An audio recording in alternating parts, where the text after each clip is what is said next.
Hello everyone, welcome back with another new video. তো আজকের এই ভিডিওটিতে আমি আপনাদের প্রফেশনাল ইউটিউব চ্যানেল ব্যানার বা কাভার ফটো কীভাবে তৈরি করতে হয় সেটা আজকের এই ভিডিওটিতে আমি আপনাদের স্টেপ বাই স্টেপ দেখিয়ে দিব।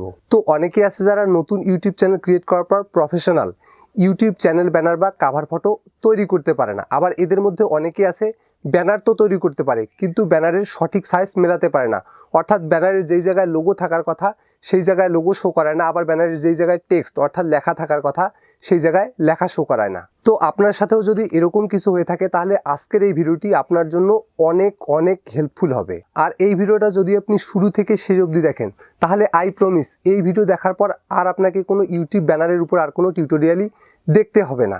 এই ভিডিওটি থেকে আপনি ব্যানার বানানোর জন্য A to Z খুঁটিনাটি সকল কিছু জানতে পারবেন। তো আজকের এই ভিডিওতে আমি আপনাদের যে ব্যানারটি বানিয়ে দেখাবো সেটার প্রিভিউ আগে আপনাদের দেখিয়ে দেই। তো এই ব্যানার বানানোর সম্পূর্ণ প্রসেস আমি আপনাদের পিক্সেলল্যাব সফটওয়্যারের মাধ্যমে মোবাইল ফোনের মাধ্যমেই দেখিয়ে দিব। আর ব্যানার বানানোর জন্য যে সমস্ত এলিমেন্ট আমি ব্যবহার করব সেই সমস্ত এলিমেন্টের লিঙ্ক আপনি ভিডিও ডেসক্রিপশানে পেয়ে যাবেন। তো ভিডিও শুরুর পূর্বে ছোট্ট একটি কথা বলে নিতে চাই, ব্যানারের উপর আগেই আমি 2টা টিউটোরিয়াল বানিয়েছিলাম। আপনি চাইলে সেই ভিডিও দুটিকে দেখে আসতে পারেন, যেটার লিঙ্ক আমার এই ভিডিও ডেসক্রিপশানে দেওয়া থাকবে বা এই ভিডিওর এন্ড স্ক্রিনে আমি অ্যাড করে দিব। আর ওই 2টি ভিডিও দেখার কথা আমি এজন্যই বলতেছি, যদি আপনি এই ভিডিও দেখার পাশাপাশি ওই 2টা ভিডিও দেখে ফেলেন তাহলে আপনি ব্যানার বানানোর জন্য হিউজ পরিমাণ একটা আইডিয়া কিন্তু শিখে যাবেন। আর যে কোনো ধরনের ব্যানার আপনি নিমিষের মধ্যে চুটকিতেই বানিয়ে ফেলতে পারবেন। তো চলুন কথা না বাড়িয়ে মোবাইল স্ক্রিনে যাওয়া যাক। তো শুরুতে আগে আপনাকে পিক্সেলল্যাব সফটওয়্যারটিকে ওপেন করে নিতে হবে। দেন ব্যানার বানানোর সুবিধার্থে আপনাকে জাস্ট ফোনটিকে ঘুরিয়ে ল্যান্ডস্কেপ মোডে নিতে হবে। ল্যান্ডস্কেপ মোডে নেওয়ার পর পিক্সেলল্যাবের টুলসগুলো আপনার সামনে ঠিক এরকমভাবে শো করাবে। তো উপরে যে নিউ টেক্সট লেখাটি দেখতে পাচ্ছেন এটা রাইট নাও আমাদের কোনো কাজেই লাগবে না। তো এই টেক্সটটিকে ডিলিট করার জন্য জাস্ট আপনি এই ডিলিট আইকনের উপর একবার প্রেস করে দিবেন, দেন এই ওকে বাটনের উপর একটি ক্লিক করে দিবেন, তাহলে স্ক্রিন থেকে নিউ টেক্সট লেখাটি ডিলিট হয়ে যাবে। এবার আপনাকে যেটা করতে হবে, টপ রাইট কর্নারের এই 3 ডট আইকনের উপর ক্লিক করলে এখানে একটি অপশনকে দেখতে পাচ্ছেন ইমেজ সাইজ, তো আপনি এই অপশনের উপর একটি ক্লিক করে দিবেন। দেন কাস্টমের পাশে এই অ্যারো আইকনের উপর ক্লিক করলে এখানে একটি অপশনকে দেখতে পাচ্ছেন ইউটিউব চ্যানেল ব্যানার, তো আপনি এই অপশনটিকে সিলেক্ট করে দিয়ে এখান থেকে ডান করে দিবেন। তো অনেকে আছে যারা প্রথম কিংবা নতুন ইউটিউব চ্যানেল ব্যানার তৈরি করে, তারা ইউটিউব ব্যানারের সেভ এরিয়া না জেনে এই পুরো পোর্শনের মধ্যে লোগো টেক্সট সহ যাবতীয় কিছু অ্যাড করে ফেলে, যার ফলে পরবর্তীতে তারা সেই ফটোটিকে ইউটিউবের ব্যানার সেকশনে আপলোড করলেও সেই ব্যানার ফটোটি কিন্তু সঠিকভাবে শো করায় না, অর্থাৎ লোগো টেক্সটগুলো সঠিক পজিশনে শো করায় না। ইউটিউব চ্যানেল ব্যানারের নির্দিষ্ট একটা সেভ এরিয়া রয়েছে, এই সেভ এরিয়ার মধ্যে আপনাকে লোগো টেক্সট সহ যাবতীয় কিছু অ্যাড করে নিতে হবে, তাহলেই আপনার আপলোড করা ফটোটি ব্যানার সেকশনে সঠিকভাবে শো করাবে, যেটা আপনি একটু পরেই দেখতে পাবেন। এবার এই প্লাস বাটনের উপর ক্লিক করে ফ্রম গ্যালারির উপরে ক্লিক করে ফাইল ম্যানেজারের ফোল্ডার থেকে আমি এই ইমেজটিকে সিলেক্ট করে দিচ্ছি, দেন এখান থেকে ডান করে দিচ্ছি। তো এটা অটোমেটিক্যালি স্ক্রিনের উপরে চলে আসবে। তো নিচে যে অ্যাঙ্কার পয়েন্টটি দেখতে পাচ্ছেন আপনি এই অ্যাঙ্কার পয়েন্টটির সাহায্যে ইমেজটিকে হালকা বড় করে নেবেন, দেন এটাকে টেনে স্ক্রিনের সাথে ফিট করে নেবেন। দেন ডাউন সাইডের এই বক্স আইকনের উপরে ক্লিক করে অপশনগুলোকে সোয়াইপ আপ করলে এখানে একটি অপশনকে দেখতে পাচ্ছেন রিলেটিভ পজিশন, তো আপনি এই অপশনের উপর একটি ক্লিক করে দিবেন, দেন এই আইকনের উপর একটি ক্লিক করে দিবেন, তাহলে আপনার ইমেজটি একদম মিডল পজিশনে চলে আসবে। তো এখান থেকে আমি ডান করে দিচ্ছি। দেন আবার ওই প্লাস বাটনের উপরে ক্লিক করে ফ্রম গ্যালারির উপরে ক্লিক করে ফাইল ম্যানেজারের ফোল্ডার থেকে আমি এই চ্যানেল টেমপ্লেট পিএনজিটিকে সিলেক্ট করে দিচ্ছি। তো এটার লিঙ্কও আপনি ভিডিও ডেসক্রিপশনে পেয়ে যাবেন। তো সিলেক্ট করে দেওয়ার পর রাইট সাইডের অপশনগুলোকে সোয়াইপ আপ করলে এখানে একটি অপশনকে দেখতে পাচ্ছেন রিলেটিভ সাইজ, তো আপনি এই অপশনের উপর একটি ক্লিক করে দিবেন, দেন এর উইথটাকে আপনি বাড়িয়ে 100 করে দিবেন, তাহলে এটা অটোমেটিক্যালি স্ক্রিনের সাথে ফিট হয়ে যাবে। তো এখান থেকে আমি ডান করে দিচ্ছি। তো মিডিলের যে পোর্শনটুকু আপনি দেখতে পাচ্ছেন এই পোর্শনের মধ্যে আপনাকে লোগো টেক্সট সহ যাবতীয় কিছু অ্যাড করে নিতে হবে, তাহলে আপনার সেট করা ব্যানারটি ইউটিউবের ব্যানার সেকশনে সঠিকভাবে শো করাবে। আশা করি বিষয়টা ক্লিয়ারলি বোঝা গেছে। তো এবার এই প্লাস বাটনের উপরে ক্লিক করে ফ্রম গ্যালারির উপরে ক্লিক করে ফাইল ম্যানেজারের ফোল্ডার থেকে আমি আমার লোগো ইমেজটিকে সিলেক্ট করে দিচ্ছি। সিলেক্ট করে দেওয়ার পর শুরুতে আপনি এই 1:1 ফ্রেমের উপরে একটি ক্লিক করে দিবেন, দেন রাইট সাইডের এই বৃত্তাকার আইকনটির উপরে একটি ক্লিক করে দিবেন। দেন এই লোগো পোর্শনের মধ্যে আপনার যতটুকু পোর্শন প্রয়োজন সেই পোর্শনটুকুকে আপনি ঠিক এভাবে ক্রপ করে নেবেন। ক্রপ করার পর আপনি ডাউন সাইড থেকে ডান করে দিবেন, তাহলে এটা অটোমেটিক্যালি স্ক্রিনের উপরে চলে আসবে। তো রাইট সাইডের অপশনগুলোকে সোয়াইপ আপ করলে এখানে একটি অপশনকে দেখতে পাচ্ছেন রিলেটিভ সাইজ, তো আপনি এই অপশনের উপর একটি ক্লিক করে দিবেন, দেন এর উইথটাকে আপনি কমিয়ে 12 থেকে 13-র মধ্যে রেখে দিবেন। তো এখানে আমি 12 করে দিচ্ছি, দেন উপর থেকে ডান করে দিচ্ছি। দেন রাইট সাইডের এই রিলেটিভ পজিশন অপশনের উপর ক্লিক করে শুরুতে আপনি এই আইকনটির উপর একটি ক্লিক করে দিবেন, দেন এই আইকনের উপর একটি ক্লিক করে দিবেন, তাহলে আপনার লোগো ইমেজটি একদম মিডল পজিশনে চলে আসবে। তো এখান থেকে আমি ডান করে দিচ্ছি। দেন আবারও রাইট সাইডের অপশনগুলোকে সোয়াইপ আপ করলে এখানে একটি অপশনকে দেখতে পাচ্ছেন স্ট্রোক, তো আপনি এটাকে ইনেবল করে দিবেন। তো এখান থেকে আমি রেড কালারের একটি স্ট্রোক দিয়ে নিচ্ছি এবং এর স্ট্রোক উইথটাকে আমি 3 করে দিচ্ছি, দেন উপর থেকে এখানে ডান করে দিচ্ছি। তো লক্ষ্য করলে দেখতে পাচ্ছেন লোগোটির ধারে ধারে রেড কালারের একটা স্ট্রোক চলে এসেছে। তো আবার ওই অপশনগুলোকে সোয়াইপ আপ করলে এখানে একটি অপশনকে দেখতে পাচ্ছেন শ্যাডো, তো আপনি এই অপশনের উপর একটি ক্লিক করে দিবেন, দেন এটাকে ইনেবল করে দিবেন। দেন এর ব্লার রেডিয়াসটাকে আপনি 13 থেকে 14-র মধ্যে রেখে দিবেন। তো এখানে আমি 14 রেখে দিচ্ছি, দেন উপর থেকে ডান করে দিচ্ছি।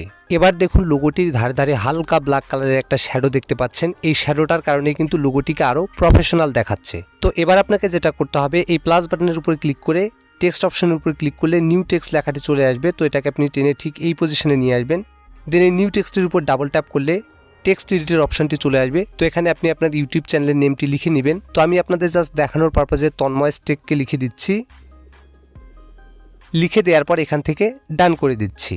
তো এবার আপনাকে ডাউন সাইডের এই আইকনের উপর ক্লিক করে অপশনগুলোকে সোয়াইপ আপ করলে এখানে একটি অপশনকে দেখতে পাচ্ছেন ফন্ট, তো আপনি এই অপশনের উপর একটি ক্লিক করে দিবেন। দেন মাই ফন্ট থেকে আমি এখান থেকে আমেরিকান ক্যাপ্টেন ফন্টটিকে সিলেক্ট করে দিচ্ছি। তো এটার লিঙ্কও আপনি ভিডিও ডেসক্রিপশনে পেয়ে যাবেন। তো এখান থেকে আমি ডান করে দিচ্ছি।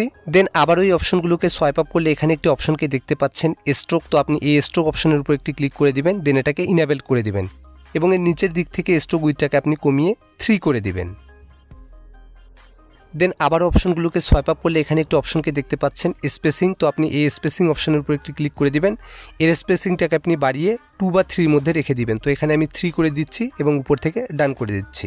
তো আবার এই অপশনগুলোকে সোয়াইপ আপ করলে এখানে একটি অপশনকে দেখতে পাচ্ছেন কালার, তো আপনি এই কালার অপশনের উপর একটি ক্লিক করে দিবেন। তো এখান থেকে শুরুতে আগে আমি এই টিটিকে সিলেক্ট করে দিচ্ছি, দেন এই কালারগুলোকে সোয়াইপ আপ করে এই ইয়েলো কালারটিকে সিলেক্ট করে দিচ্ছি। দেন আবারও এই টিটিকে সিলেক্ট করে দিয়ে আবারও এই ইয়েলো কালারটিকে সিলেক্ট করে দিচ্ছি, দেন এখান থেকে ডান করে দিচ্ছি। দেন আবারও এই অপশনগুলোকে সোয়াইপ আপ করলে এখানে একটি অপশনকে দেখতে পাচ্ছেন স্টাইল, তো আপনি এই অপশনের উপর একটি ক্লিক করে দিবেন, দেন এই আইকনের উপর একটি ক্লিক করে দিবেন, তাহলে আপনার টেক্সটের নিচে একটা আন্ডারলাইন চলে আসবে। তো এখান থেকে আমি আবারও ডান করে দিচ্ছি। তো এবার আপনি এই অ্যাঙ্কার পয়েন্টটির সাহায্যে টেক্সটটিকে হালকা বড় করে নেবেন, দেন এটাকে টেনে ঠিক এই পজিশনে নিয়ে আসবেন। দেন আবার এই অপশনগুলোকে সোয়াইপ আপ করলে এখানে একটি অপশনকে দেখতে পাচ্ছেন রিলেটিভ পজিশন, তো আপনি এই অপশনের উপর একটি ক্লিক করে দিবেন, দেন এই আইকনের উপর একটি ক্লিক করে দিবেন, তাহলে আপনার টেক্সটটি একদম মিডল পজিশনে চলে আসবে। তো এখান থেকে আমি ডান করে দিচ্ছি। আবারও আপনাকে এই প্লাস বাটনের উপর ক্লিক করে ফ্রম গ্যালারির উপরে ক্লিক করে ফাইল ম্যানেজারের ফোল্ডার থেকে আমি এই সাবস্ক্রাইব পিএনজিটিকে অ্যাড করে নিচ্ছি। তো এটার লিঙ্কও আপনি ভিডিও ডেসক্রিপশনে পেয়ে যাবেন। তো শুরুতে আপনি এই অ্যাঙ্কার পয়েন্টটির সাহায্যে সাবস্ক্রাইব পিএনজিটিকে আগে ছোটো করে নেবেন, দেন এটাকে টেনে আপনি ঠিক এই পজিশনে নিয়ে আসবেন। দেন এই জুম অপশনের উপর ক্লিক করে পেজটিকে আপনি হালকা জুম করে নেবেন। দেন আবার ওই জুম অপশনের উপর ক্লিক করে সাবস্ক্রাইব পিএনজিটিকে আপনি আরও হালকা ছোট করে নেবেন, দেন এটাকে সঠিক পজিশনে বসিয়ে নেবেন। সঠিক পজিশনে বসিয়ে নেওয়ার কাজ কমপ্লিট হয়ে গেলে আবারও আপনি এই জুম অপশনের উপর ক্লিক করে পেজটিকে আবার জুম আউট করে নেবেন, দেন আবার ওই জুম অপশনের উপর ক্লিক করে জুমটাকে আপনি অফ করে দিবেন। এবার এই প্লাস বাটনের উপর ক্লিক করে ফ্রম গ্যালারির উপরে ক্লিক করে ফাইল ম্যানেজারের ফোল্ডার থেকে আমি এই সোশ্যাল মিডিয়া পিএনজিটিকে অ্যাড করে দিচ্ছি। তো এটার লিঙ্কও আপনি ভিডিও ডেসক্রিপশনে পেয়ে যাবেন। তো এবার আপনি এই অ্যাঙ্কার পয়েন্টটির সাহায্যে ইমেজটিকে হালকা ছোট করে নেবেন, দেন এটাকে টেনে আপনি ঠিক এই পজিশনে এনে বসিয়ে দিবেন। দেন এই বক্স আইকনের উপর ক্লিক করে অপশনগুলোকে সোয়াইপ আপ করলে এখানে একটি অপশনকে দেখতে পাচ্ছেন স্ট্রোক, তো আপনি এই স্ট্রোক অপশনের উপর একটি ক্লিক করে দিবেন, দেন এটাকে ইনেবল করে দিবেন এবং এর স্ট্রোক কালারটাকে আপনি ব্ল্যাক করে দিবেন। দেন এর নিচ থেকে স্ট্রোক উইথটাকে আপনি 1 করে দিয়ে এখান থেকে ডান করে দিবেন।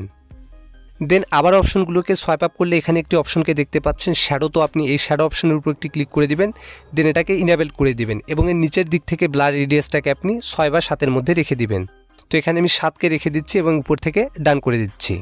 এবার আপনাকে যেটা করতে হবে এই লেয়ার আইকনের উপর টাচ করে এক এক করে সমস্ত ইমেজকে আপনাকে লক করে দিতে হবে, ঠিক এভাবে লক করে দেওয়ার পর শেষে আপনি এই ইমেজ লেয়ারের উপর একটি টাচ করবেন। দেন এই রাইট সাইডের অপশনগুলোকে সোয়াইপ আপ করলে এখানে একটি অপশনকে দেখতে পাচ্ছেন অপাসিটি, তো আপনি এই অপশনের উপর একটি ক্লিক করে দিবেন, দেন এর অপাসিটিটাকে কমিয়ে আপনি 80 থেকে 85-এর মধ্যে রেখে দিবেন। তো এখান থেকে আমি 80 করে দিচ্ছি। তো এবার আপনাকে এই লেয়ারগুলোকে অফ করে এই প্লাস বাটনের উপরে ক্লিক করে ফ্রম গ্যালারির উপরে ক্লিক করে ফাইল ম্যানেজারের ফোল্ডার থেকে আমি এই পিএনজিটিকে সিলেক্ট করে দিচ্ছি। তো এটার লিঙ্কও আপনি ভিডিও ডেসক্রিপশানে পেয়ে যাবেন। তো এখান থেকে ডান করে দিচ্ছি। তো এই অ্যাঙ্কার পয়েন্টটির সাহায্যে ইমেজটিকে আপনি হালকা ছোট করে নেবেন। দেন রাইট সাইডের এই রিলেটিভ পজিশন অপশনের উপরে ক্লিক করে দিয়ে এই আইকনটির উপরে একটি ক্লিক করে দিবেন, তাহলে ইমেজটি অটোমেটিক্যালি একদম মিডিল পজিশনে চলে আসবে। তো এখান থেকে আমি ডান করে দিচ্ছি। দেন আবারও এই প্লাস বাটনের উপরে ক্লিক করে ফ্রম গ্যালারির উপরে ক্লিক করে ফাইল ম্যানেজারের ফোল্ডার থেকে আবারও আমি এই সেম ইমেজটিকে সিলেক্ট করে দিচ্ছি। তো শুরুতে আগে আপনাকে ইমেজটিকে আগে ফ্লিপ করে নিতে হবে, দেন এখান থেকে ডান করে দিতে হবে। এবার আপনি এই অ্যাঙ্কার পয়েন্টটির সাহায্যে ইমেজটিকে হালকা ছোট করে নেবেন, দেন এটাকে টেনে আপনি ঠিক এই পজিশনে নিয়ে আসবেন। দেন এই রিলেটিভ পজিশন অপশনের উপর ক্লিক করে এখান থেকে আপনি এই আইকনের উপর একটি ক্লিক করে দিবেন, দেন উপর থেকে ডান করে দিবেন।